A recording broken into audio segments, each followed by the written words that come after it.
नमस्कार. जय जवान जय किसान. तर तुम्ही पहा माझ्या पाठीमागे एक बंधारा होता, म्हणजे पाणी आडवा पाणी जिरवा थोडासा एक 4-5 एकर तळं असं छोटंसं. यात म्हणजे भरपूर असं पाणी साठत होतं, कारण वरतून हे तुम्ही पाहू शकता की इकडं माळाची शेती आहे. आणि आता तुम्हाला दाखवतो, फक्त 1 मिनिट बॅक कॅमेरा चालू करतो.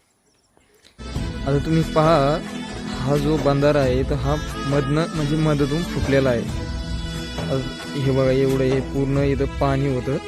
आणि हे जे दिसतं तुम्हाला इथून थोडं झूम इन करतो, बघा इथनं पाणी फुटून खाली गेलंय. तर आता तुम्ही विचार करा, हे जे खालचे जे शेतकरी आहे यांचं किती नुकसान झालं असेल. ही अशी अवस्था त्यामध्ये झालेली आहे. आणि प्रशासन म्हणतंय की जालना जिल्ह्यामध्ये ओला दुष्काळ नाही. तर माझी त्यांना एकच विनंती आहे की थोडंसं एक येऊन बघा शेतकऱ्यांची काय अवस्था. जय जवान जय किसान.